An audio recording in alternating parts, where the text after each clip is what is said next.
Bismillahirrahmanirrahim. Bismillahirrahmanirrahim. Assalamualaikum warahmatullahi wabarakatuh. Jumpa lagi kita dan channel saya.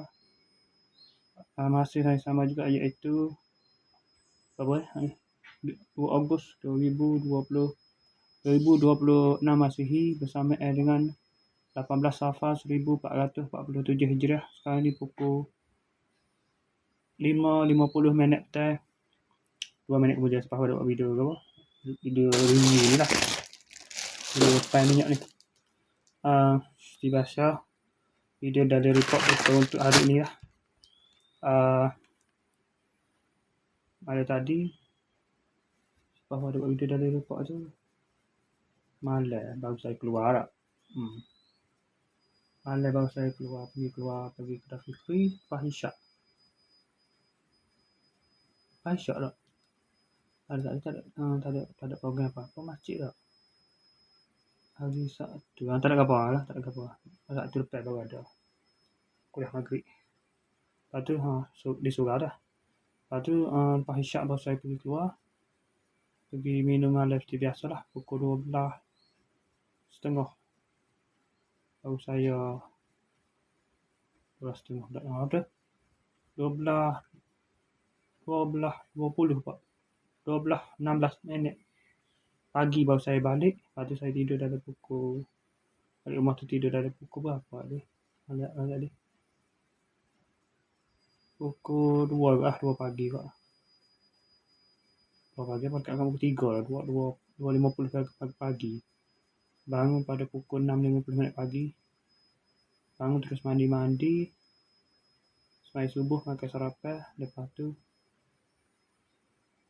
pergi ke ni pak kerja pada pukul 7.48 baru pergi pak kerja, pergi ke kedai Fikri.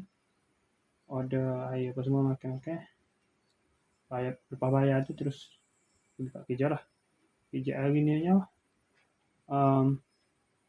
ikat sembilan, patut ikat sembilan, gau seming lah. Tu kerja buat lah ikat sembilan tu. Gau seming, lepas tu pungguh bata lah. Gua nak ikat sembilan tu.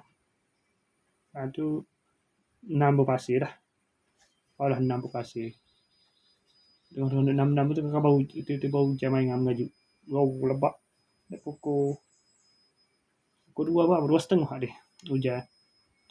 Lepas tu 2.46 tu gua hujan kan, tak ada kerja kan.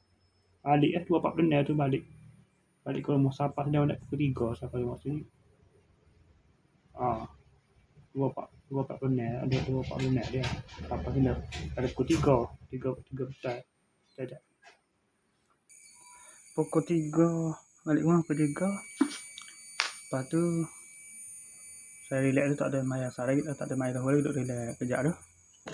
Duduk relax baru sapa pada pukul 3.45 baru sapa.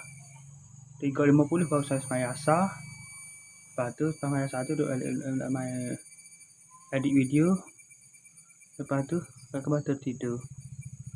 Bangun pula pada pukul 5.10 tak ni. Bangun pada 5.10. Lepas tu main Zohor lah. Masa 3 bulan ni. Bangun 5.10 ni barulah sembahyang asar. Lepas sembahyang asar ni review bahagian pihak siapa pada pukul 3.45 tu. Pada pukul berapa ni? Pukul 5.48 ni dah. Lepas tu 2 minit kemudian pukul 5.55 ni terus buat video dari report ni. Dipindah lokasi ni. Nak cari tempat naik clear sikit. Sebab satu ke provinsi ya. Okey, saya sekali saja untuk sesi video dari report kita untuk hari ini. Assalamualaikum. Jumpa lagi. Bye.